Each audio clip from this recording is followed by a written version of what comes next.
আসসালামু আলাইকুম। আজকে আমরা আলোচনা করব মূলত হচ্ছে বিটা পার্টিকেল এবং অরবিটাল ইলেকট্রনের মধ্যে যেই ডিস্টিংগুইশটা সেটা নিয়ে। ওয়েল বিটা পার্টিকেল আমরা জানি যে সেটার বিহেভিয়ার ক্যারেক্টারিস্টিক্স ইলেকট্রনের মতো আর অরবিটাল ইলেকট্রন তো ইলেকট্রনই।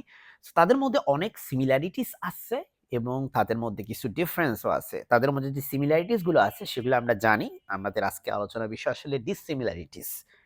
প্রথমেই দেখেন বিটা পার্টিকেল এটা হচ্ছে it is released in a beta plus or beta minus decay. তার মানে বিটা পার্টিকেলটা শুধুমাত্র বিটা প্লাস এবং বিটা মাইনাস ডিকের ক্ষেত্রে হয়।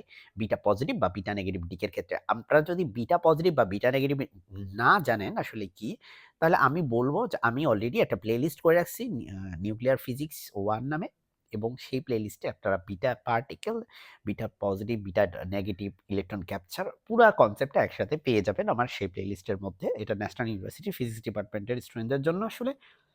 সো আর খুঁজে না পেলে আমাকে কমেন্টে জানাতে পারেন, আমি আপনাকে প্লেলিস্টটা খুঁজে দিব। এখন দেখেন চার্জ, বিটা পার্টিকেলের ক্ষেত্রে চার্জ হচ্ছে, দেখেন আমরা জানি ইলেকট্রনের চার্জ হচ্ছে -1, কিন্তু বিটা পার্টিকেলের ক্ষেত্রে চার্জ কিন্তু +1 ও হতে পারে। সো দে আর +1 -1 দুইটাই হতে পারে। আর অরবিটাল ইলেকট্রন আমরা জানি যে বিটা পার্টিকেল গুলো আসলে রিলিজড হয় beta positive, beta decay, beta negative decay থেকে, এবং সেটা রিলিজড হয় পরমাণুর নিউক্লিয়াস থেকে বিটা পার্টিকেল রিলিজ হয়। আর অরবিটাল ইলেকট্রন আমরা জানি যে অরবিটে ঘোরাঘুরি করে। একটা পরমাণু যে অরবিট বা প্রধান শক্তিস্তর সেখানে ঘোরাঘুরি করে।